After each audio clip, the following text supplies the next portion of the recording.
Kyrie Jesu Domine, dona eis requiem. Good morning and blessed Sunday on this fifth Sunday of Lent. Didn't do a video yesterday, so I'm going to do two today. So this first one is talking about today, and the pivotal event of the readings is the resurrection of Lazarus. And here's where we see Jesus's friends, Lazarus, Martha, and Mary, whom we get introduced to in the Gospel of Luke, and who obviously St. John is profoundly aware of. And so it's a nice overlap between the Synoptics and St. John. And as you hear the Gospel, of course, Lazarus is sick.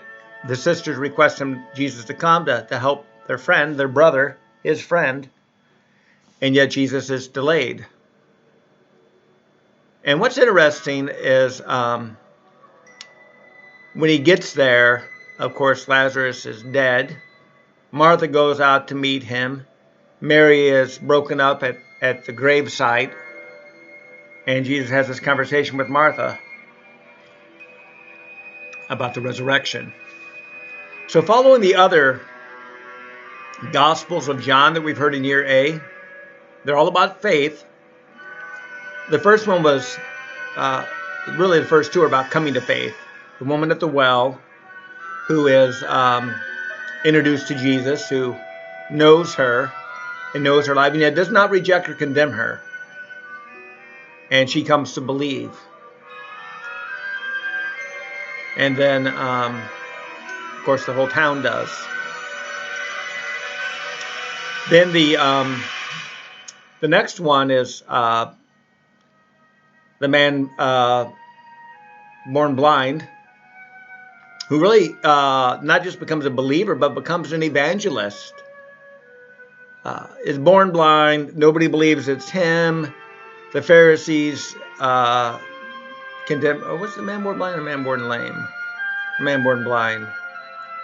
This man's a sinner. The healing occurred on the Sabbath. Well, and the guy basically begins to school them. I don't know if it's a sinner or not, but he healed my eyes. I was blind and now I can see. And you can see the questioning going on in that gospel from last week. His parents are apprehensive. They don't want to get in trouble. They don't want to be ostracized from their faith, because there is no replacement faith at this time. There's just Judaism and paganism. So if you're a devout Jew, you probably don't want to become a pagan. So they go, hey, ask him. He's old enough. Keep us out of it. And they ask, well, what do you have to say about Jesus? And the guy declares that he's a prophet.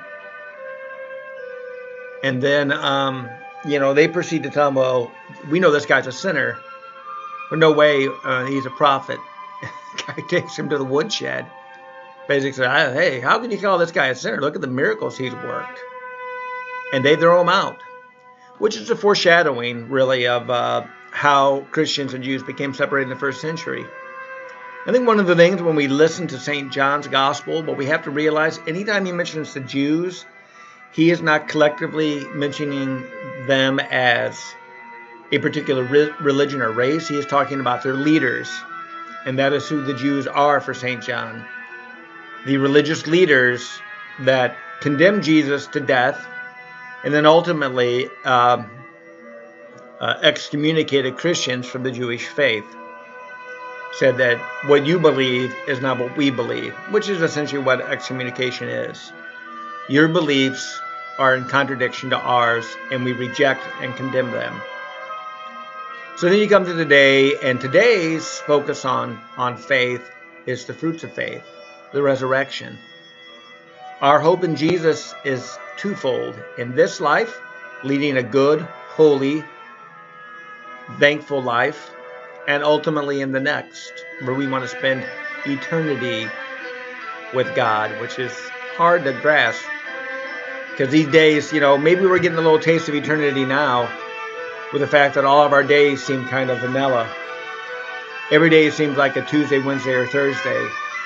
There's nothing to differentiate them, especially if you're homebound for the most part.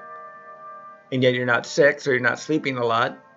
So you got a lot of time on your hands, and hopefully time to reflect and time to pray. But the fruits of faith are the resurrection and the profession of Jesus Christ as the Messiah. Anyway, here's video 1. We'll work on the second one here in a bit. God bless. Happy and blessed